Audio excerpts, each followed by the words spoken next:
Assalamualaikum warahmatullahi wabarakatuh. Pada kesempatan kali ini saya ingin menjelaskan jawaban dari pertanyaan yang diberikan pada mata kuliah Gen AI. Sebelum itu saya akan memperkenalkan diri terlebih dahulu. Nama saya Kian Maksum Charles Junior dengan NIM 4182 10 10 10 3. Langsung saja kita masuk ke pertanyaannya ya. Di pertanyaan satu ini disuruh jelasin artikel ya. Ada linknya di sini. Nah, judul artikelnya ini nih Attention is all you need. Nah, artikel ini tuh apa? Artikel ini tuh memperkenalkan arsitektur revolusioner baru bernama Transformer. Apa masalahnya? Nah, sebelum Transformer, model bahasa top menggunakan RNN atau Recurrent Neural Network. Nah, RNN ini bekerja secara sekuensial. Ia memproses kata pertama, lalu kata kedua, lalu kata ketiga, satu persatu. Nah, ini punya masalah besar. Nah, yang pertama ini sangat lambat ya, dan tidak bisa diparalelkan. Nah, kedua, ia kesulitan memahami hubungan jarak jauh. Jika kata di awal kalimat seperti kucing sangat relevan dengan kata di akhir kalimat seperti iya. Informasinya bisa terlupakan. Nah, tanda kutip. Terus, apa solusinya? Nah, para penulis ini membuang total RNN dan menggantinya sepenuhnya dengan attention. Nah, mereka tetap menggunakan arsitektur encoder-decoder yang populer. Nah, encoder ini bertugas memahami kalimat input dan decoder bertugas menghasilkan kalimat output. Namun kini semua lapisannya hanya menggunakan attention. Nah, bagaimana cara kerjanya? Kuncinya ini adalah self-attention. Alih-alih melihat satu kata demi kata, nah model ini bisa melihat semua kata dalam kalimat secara bersamaan. Nah, saat memproses satu kata, self-attention akan menimbang seberapa penting setiap kata lain dalam kalimat itu. Misalnya dalam kalimat kucing itu tidak menyeberang jalan karena ia lelah. Nah, self-attention bisa langsung belajar bahwa ia ini merujuk kembali ke kucing. Nah, mereka juga membuatnya lebih kuat dengan multi-head attention yang pada dasarnya memungkinkan model untuk melihat hubungan yang berbeda-beda secara paralel dalam satu waktu. Dan untuk mengatasi masalah urutan kata karena tidak ada RNN, mereka ini menambahkan positional encoding atau sinyal matematis unik yang memberitahu model di mana posisi setiap kata. Terus apa hasilnya? Hasilnya ini fenomenal. Nah, transformer ini jauh lebih cepat dilatih karena bisa diparalelkan penuh. Dan yang terpenting nih, kualitasnya melampaui segalanya. Nah, pada tugas penerjemahan, model ini mencetak rekor state of the art baru mencapai skor 28,4 blue untuk terjemahan Inggris ke Jerman, melampaui semua model sebelumnya. Nah, Transformer ini adalah fondasi AI modern. Bagian encodernya menjadi dasar dari model seperti BERT, dan bagian decodernya menjadi dasar dari GPT. Semua revolusi ini dimulai dari satu ide, yaitu attention is all you need. Nah, kita langsung lanjut ke pertanyaan kedua ya. Nah, di pertanyaan kedua ini disuruh dalam arsitektur pembelajaran mendalam. Berikut ini disuruh jelasin ya dari masing-masing kerugian dari probability loss, regression loss, hinge loss. Ini kan ada banyak, disuruh pilih salah satu.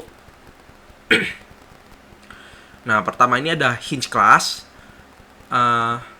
dan hinge loss. Nah, pertama kita punya hinge class. Kelas ini kerugian ini digunakan untuk tugas klasifikasi maksimum margin.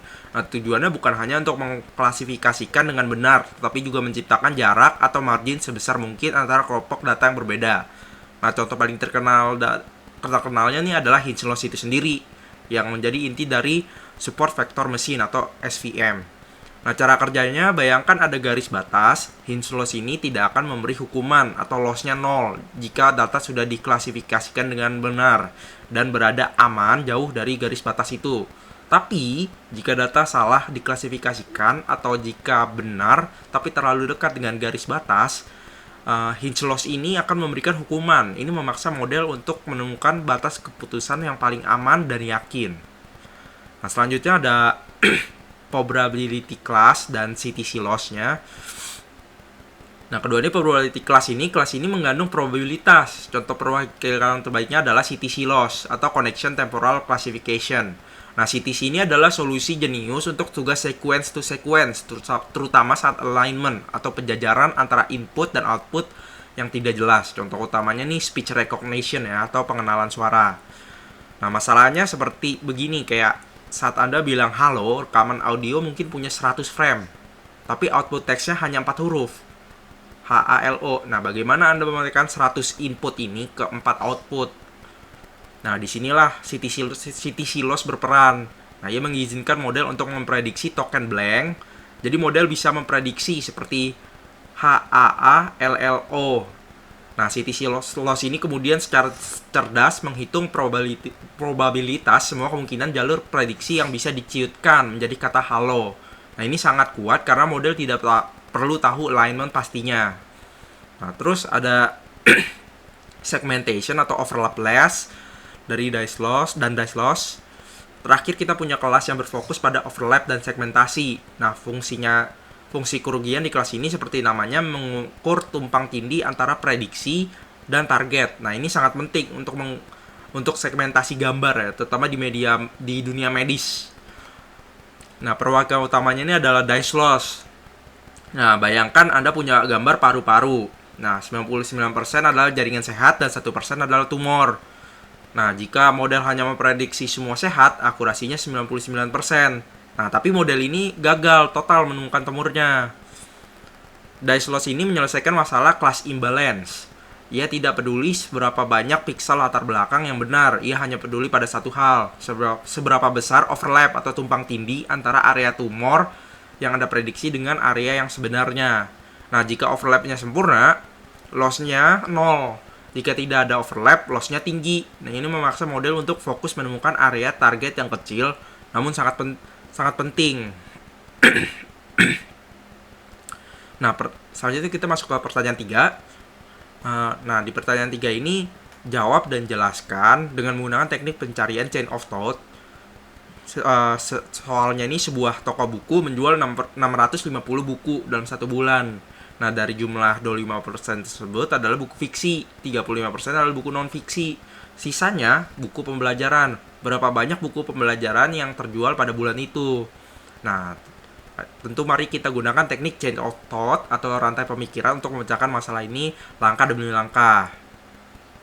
Pertama, apa tujuan akhirnya? Tujuannya ini adalah menemukan jumlah buku pelajaran yang terjual. Nah, terus informasi apa saja yang dimiliki, yang kita ketahui. Pertama, ada total bukunya ini 650. Terus persentase buku fiksi 25%, persentase buku non fiksinya 35%. Nah, sisanya ini buku pelajaran.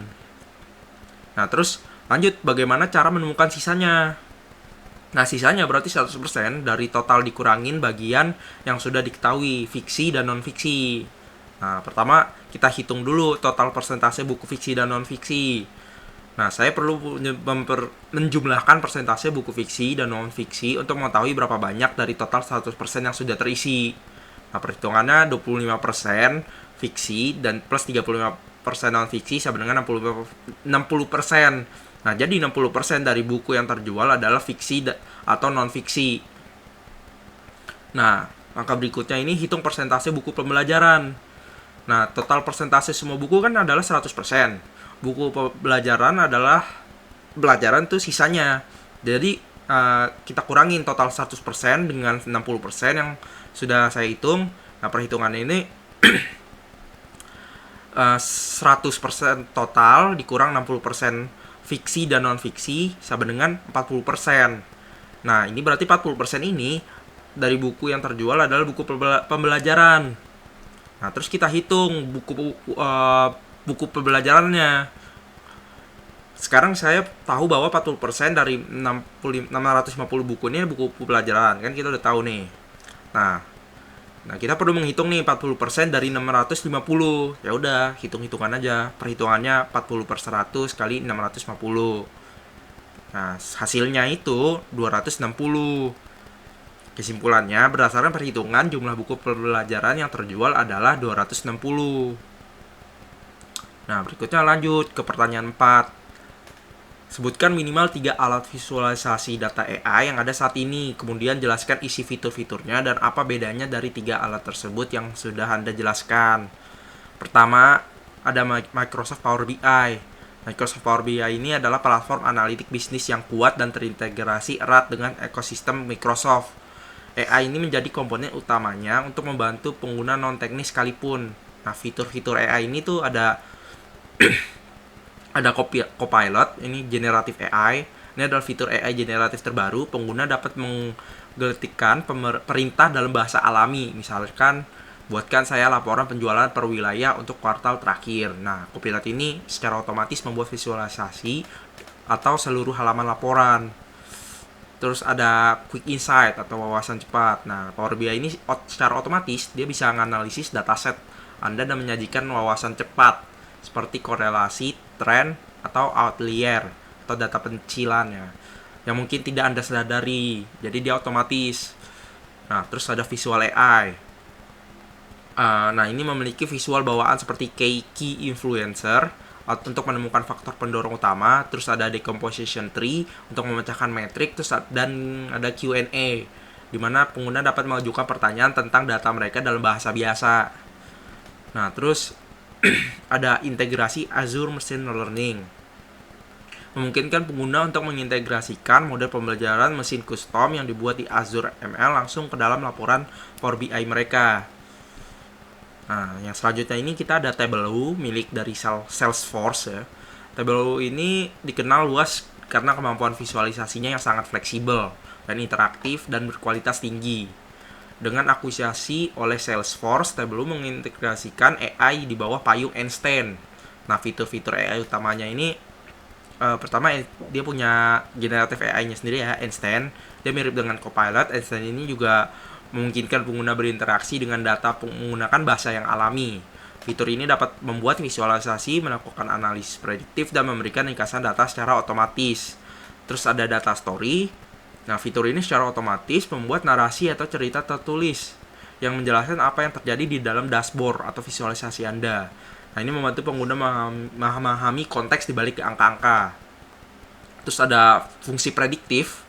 Nah, Tableau ini juga memungkinkan pengguna untuk melakukan peramalan ya atau forecasting dan pemodelan prediktif langsung di dalam alat. Nah, seringkali hanya dengan beberapa klik, tinggal klik terus tanpa perlu pengkodean yang rumit.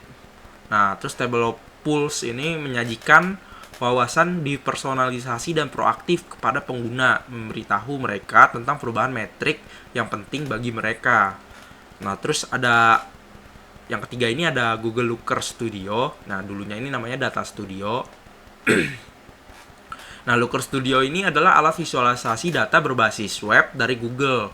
Kekuatan terbesarnya adalah integrasi yang mulus dengan ekosistem Google lainnya. Nah, seperti Google Analytics, Google Ads, dan BigQuery. Nah, fitur AI utamanya ini pertama ada Gemini in Looker. Nah, Google mengintegrasikan model AI Gemini-nya dalam Looker. Ini memungkinkan pengguna untuk membuat laporan, membuat visualisasi, dan bahkan menulis perhitungan yang rumit hanya dengan menggunakan perintah obrolan. Terus ada integrasi Vertex AI dan BigQuery ML.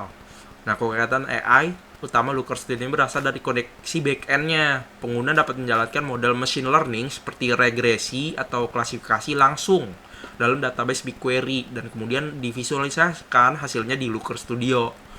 Nah, terus ada Automatic Insight atau wawasan otomatis.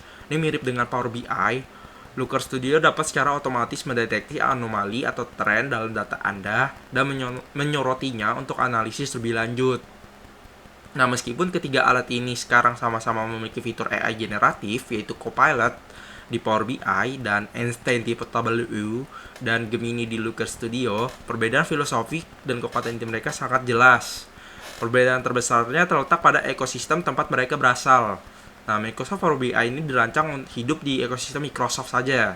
Nah, kekuatan AI-nya tidak hanya soal membuat visualisasi, tapi juga bisa diintegrasi yang mulus dengan alur kerja bisnis di Azure, Office 365, dan Dynamic. Terus AI-nya ini seperti Quick Insight, sangat bagus dalam menemukan wawasan tersembunyi secara otomatis untuk pengguna bisnis yang mungkin bukan ahli data. Terus kalau Tableau ini yang dimiliki Salesforce ini secara historis selalu menjadi yang terdepan ya, ini paling bagus dalam kedalaman dan fleksibilitas visualisasi. Nah, kekuatan AI-nya ini melalui Einstein mencerminkan hal ini. Fitur uniknya adalah data stories yang tidak hanya menunjukkan grafik, tetapi secara otomatis menulis narasi yang menjelaskan apa saja yang terjadi di data Anda. Ini ditambah fungsi prediktifnya, menjadikannya pilihan kuat bagi analis data yang perlu melakukan eksplorasi mendalam dan storytelling yang canggih. Nah, terakhir nih Google Looker Studio ini memiliki kekuatan AI yang unik karena integrasinya sangat erat dengan Google Cloud Platform. Nah, keunggulannya bukan hanya pada AI generatif di front end, tetapi pada kemampuannya terhubung ke AI di back end seperti BigQuery ML dan Vertex AI. Ini berarti dapat menjalankan model machine learning yang sangat kompleks dan berskala besar langsung di database Anda, lalu memvisualisasikannya di Looker ini. Dan ini adalah pilihan yang sangat jelas jika Anda sudah hidup di ekosistem Google seperti Google Analytics dan BigQuery. Nah, mungkin segitu saja uh, dari penjelasan video kali ini. Kurang lebihnya mohon maaf. Wassalamualaikum warahmatullahi wabarakatuh.